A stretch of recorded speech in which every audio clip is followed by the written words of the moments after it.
Hola, soy la doctora Juliana Chávez Valencia y en esta ocasión vamos a dar un tema, pues creo yo, muy importante, sobre todo por esta situación que estamos viviendo en cuestión de lo que es el coronavirus y todas las medidas que debemos de tener con aquellos pacientes o aquellos familiares que tengamos.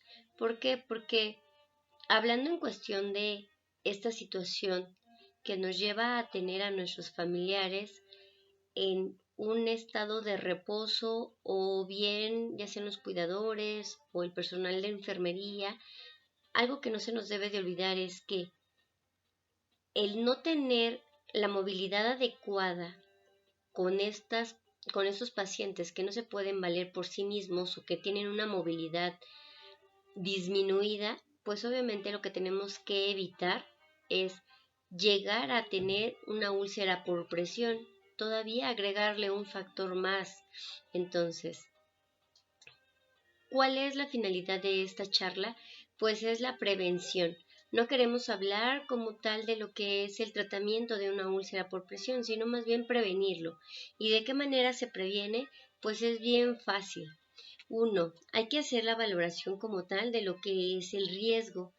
¿Cómo lo voy a hacer? Pues inicialmente, pues debo de saber cuáles son las características de todo paciente que está en esta movilidad pues disminuida, ¿no? Y dentro de eso, pues tenemos que saber que uno, debemos de ver cuáles son los cambios en el estado general dentro de lo que es todo su entorno y cuáles son las medidas del tratamiento que se le está indicando, ya sea en casa o dentro de lo que es el hospital.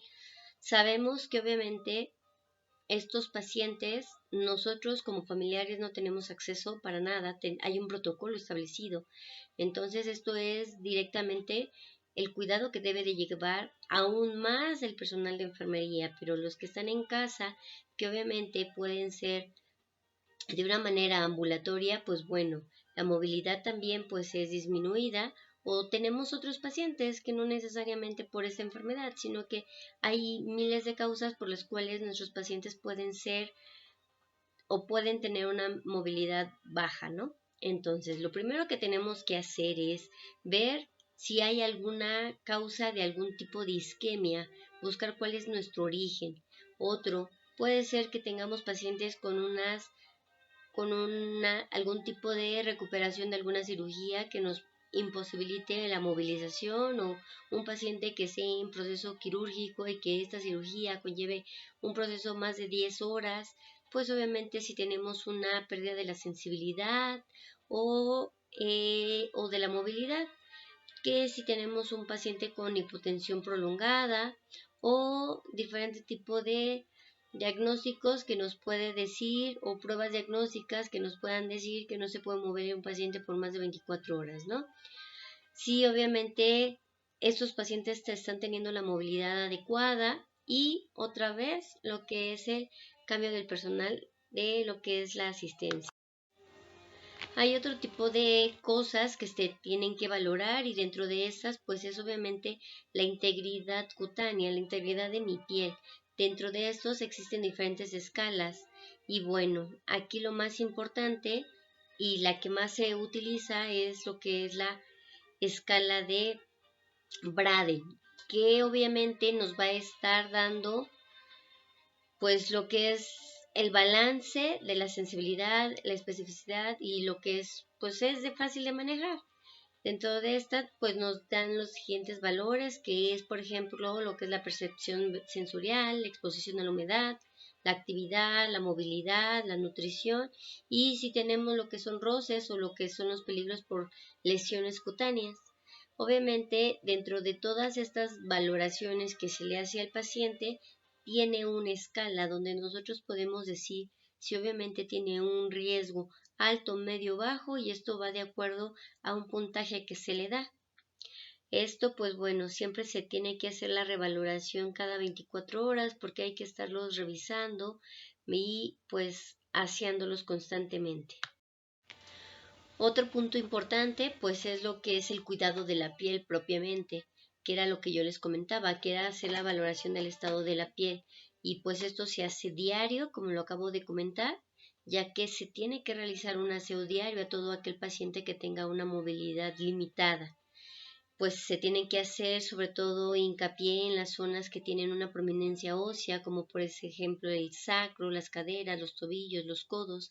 Hay que prestar una atención especial, sobre todo en zonas expuestas a humedad, ya sea por incontinencia, por transpiraciones, por secreciones, o tenemos que observar también si obviamente llegamos a la otra parte, que es la sequedad, si hay escoreciones, si hay eritemas, si hay maceraciones, fragilidad, si hay temperatura elevada, cambios, baja o hay algún tipo de induraciones. Y bueno, un punto importante es que los pacientes que tienen una coloración de piel obscura o morena, bueno, los tonos pueden ser rojos, azules o morados y esto va a variar de acuerdo a los pacientes. El calor de la piel en ciertas zonas afectadas, hay que hacer las comparaciones entre uno y otro. Punto importante es lo que es la limpieza y el cuidado de lo que es la piel. Y esto pues bueno es utilizar jabones adecuados con un pH adecuado para la piel y pues hay que utilizar en zonas por ejemplo de prominencias o de zonas de fricción pues ciertos apósitos que nos pudieran ayudar a evitar que puedan ocasionar ciertas fricciones y esto nos genere obviamente una lesión propiamente por un mal manejo o un mal movimiento para nuestro paciente. Otra cosa es el manejo del exceso de humedad, por lo que ya les comenté, la incontinencia, las respiraciones, si obviamente tenemos drenajes, hay que tratar de controlar la causa que origina este exudado o este exceso de humedad. Hay que proteger las zonas expuestas a esa humedad, ya sea con productos de barrera y lo que es el manejo de la presión. ¿Cómo? Pues bueno, haciendo la movilización adecuada, los cambios posturales, de acuerdo, obviamente hay un reloj donde nos marca cada cuándo hay que estarlo moviendo. Claro, siempre hay que ver el grado de nutrición de nuestro paciente, esto es súper importante. Hay que tener importantemente datos y estar vigilando sobre todo lo que son las superficies especiales de lo que son zonas de...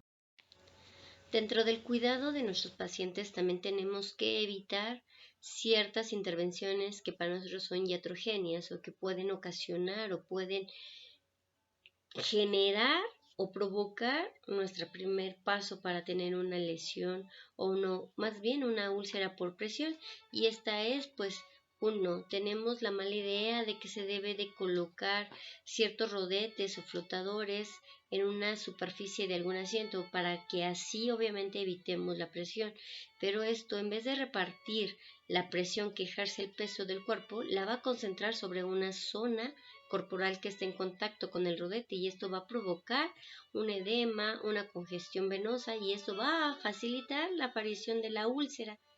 No se deben de masajear las zonas por presión, no debe de darse obviamente baños de alcohol como mucha gente lo llega a hacer, no debe sentarse a los pacientes sin que tenga la capacidad para poderse mover o cambiarse de esa posición o si obviamente no tiene un cuidador que le esté haciendo esta movilización. No debemos de hacer una elevación de lo que es la cabecera o de la cama mayor a 30 grados en lo que es un decúbito lateral.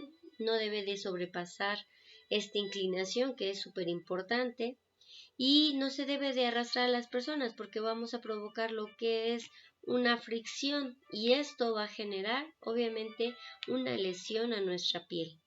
No debe de mantener protectores locales sin estar haciendo la revisión diaria, porque esto va a provocar precisamente que sigamos teniendo problemas con nuestros pacientes. Entonces, esas son las formas de prevenir, sobre todo.